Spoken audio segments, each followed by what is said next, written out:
It's been about a month since the Odyssey dropped, and after Chris Nolan said that the 70mm IMAX format was the gold standard and his intended way of screening the movie, I knew that I would have to get a standard showing opening weekend and then get a ticket for the 70mm when I could. That night ended up being last night. I finally got to see it in the 70mm screening, and although I thought it was an amazing experience, I do have quite a few complaints. If you love movies like me, subscribe to the channel, that is all I do.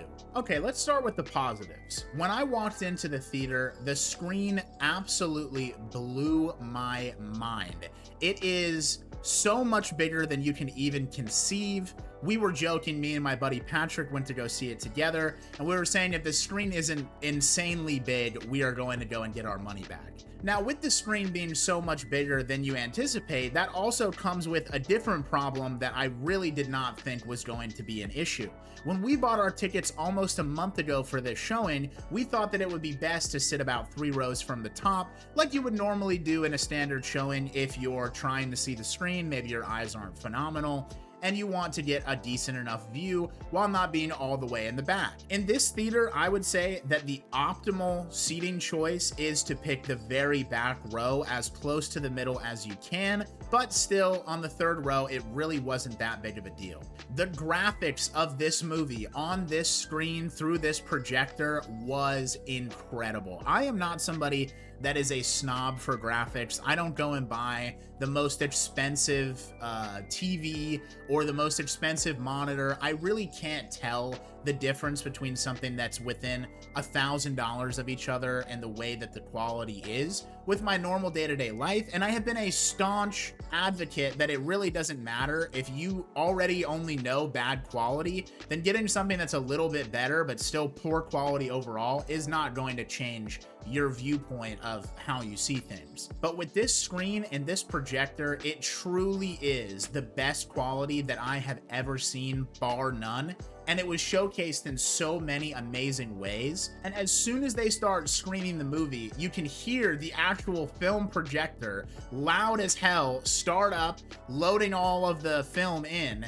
And you can hear it throughout the movie when the sound drops for a little bit, and it was one of the coolest things ever. I loved hearing that noise. It felt like I was getting transported back to a time that no longer really exists and probably won't in the near future, besides these few 25 theaters. But unfortunately, getting into a bit of the negatives here, I think what you gain in visual quality, you lose in audio quality. Now, I know this is a problem that a lot of people have with Christopher Nolan, that they say his movies are far too loud and it blows out people's eardrums. I personally thought when I saw it in my standard showing that the sound design was perfect. There was never a moment where I thought, wow, this is way too loud. There were definitely times where it was loud and it was intense and you can feel it in your body.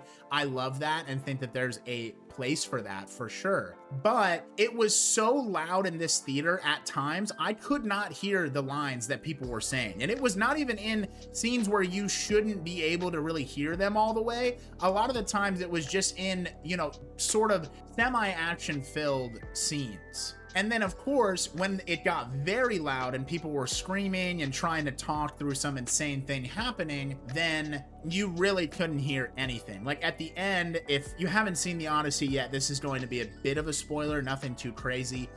When Robert Pattinson's character is being a coward in the final fight scene, and he's screaming, "The swords!" when they drop down from the hole, you can't even hear him. I had to literally read his lips to know what he was saying. Now, thankfully, I'd already seen it, so it wasn't as big of a deal, but there were a lot of people in the theater that were reacting to a lot of things as if it was their first time seeing it, and seeing it in this crazy format, which I think is a great idea.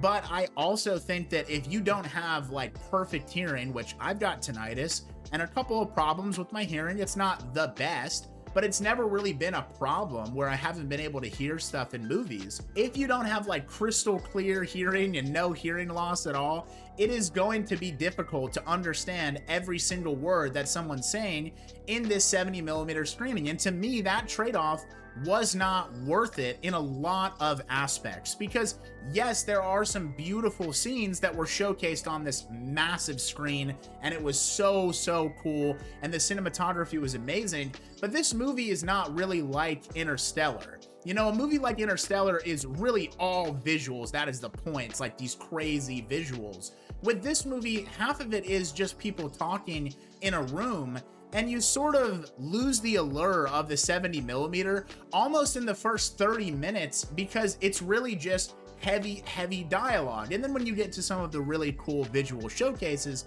of course it's so amazing, but I don't think the total quality shift of the audio being so terrible was worth it to me, the video quality being that cool. Also, when the Cyclops screams, that is recorded to be the loudest sound in cinema history. In the 70mm, I think it gets over 170 or 150 decibels.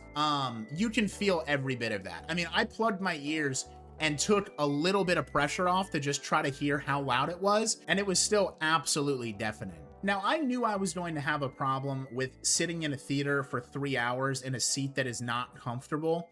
I didn't really expect the seats to be as comfortable as they were. I would give it a point on that, but after about 30 to 45 minutes as well, it did start to get uncomfortable sitting in a seat that just leans back when you lean back. I think I've become very spoiled because I've been going to movie theaters that have recliner seating since I was like 13 years old, and the first theater that did it came to my town. But it has been so long since I've sat in the old design of these chairs, and it is so annoying not to be able to set your seat to recline however far you want it and for it not to move. It is never in a fixed position. It is only off of your body weight and how much pressure you are putting onto it. So after about the first act, I was getting very uncomfortable. And at about an hour and 20 minutes into the showing, I had to use the restroom.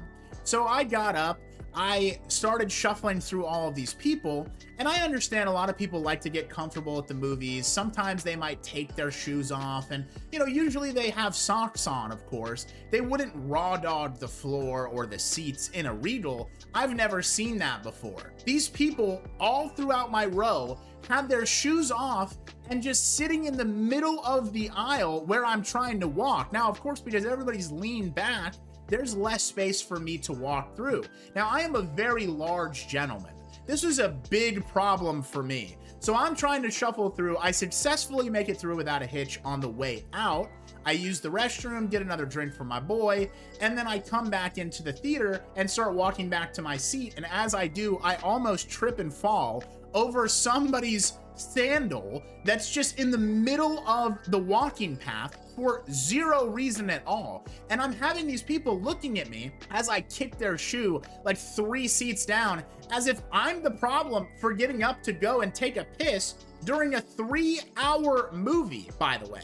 And I like to be hydrated. I don't want to be super dehydrated. I tried to be a little more dehydrated than normal before I went in. It was just not a possibility for me. So now I've got all these people looking at me like I'm the fucking Cyclops. And then I sit back in the chair, lean over to my buddy, and I go, I just kicked the fuck out of somebody's shoe. And we start cracking up. And I see them for a good 90 seconds, maybe a little bit more. They're looking for their shoe on the fucking ground.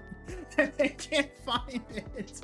It was so funny, but at that moment I was so pissed. I'm like, bro, first of all, put your fucking dogs away. Second of all, put your shoes like under your seat or like on your lap or something. I don't know. If you're gonna take off your shoes, don't inconvenience me and look at me like I'm the psychopath. And so I thought that was kind of mildly infuriating. Now, I did really appreciate the theater etiquette that everybody had. There was no crazy screaming like I've seen in some clips. Nobody was on their phone. Nobody was talking that I could hear of. There were some audience reactions, but they weren't super crazy. Of course, when Robert Pattinson hit his meme line, everybody laughed because they've kind of already all seen the memes at this point, which was kind of a fun thing to see this movie over a month after it's been out and after the meme cycle has already passed. I really enjoyed that. And there were a lot of people in the theater, but not as many as I had anticipated.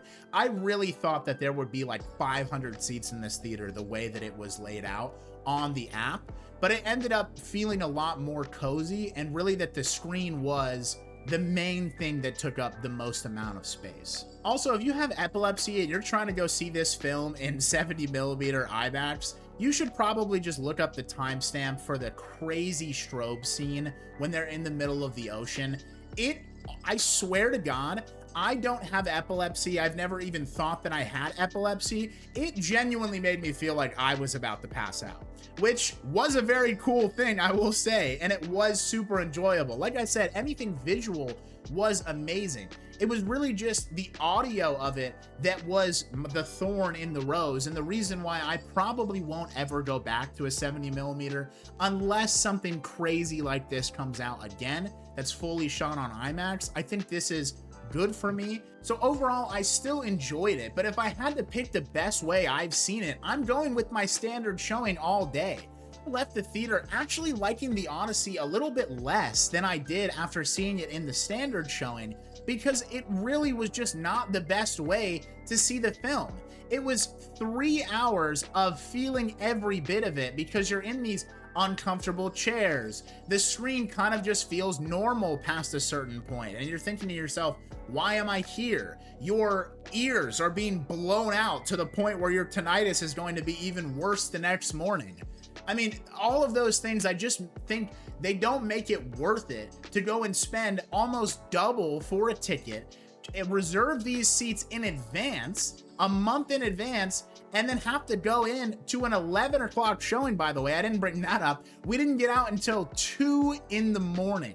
Absolutely insane. When me and my girlfriend went to the standard showing opening weekend, there was about 50 different times, and we just picked the theater that was the biggest in the standard, that had the recliners, and that had the least amount of people. And guess what? There was about 8 people in our theater. Everyone was super spread out, and it was an incredibly enjoyable experience. Whereas this, I was packed up next to somebody like a sardine the entire film, sitting with my legs crossed and my legs together and my hands crossed in my lap, and that made me feel every single minute of the 3 hours. Whereas in the standard, I really didn't feel the showtime being that long, the runtime being that long. And I thought when I left that it was so great and that the pacing was awesome. After I left the 70mm, I thought, wow, that really drags on in a lot more areas than I thought. I'm gonna have to bump my ranking down a little bit.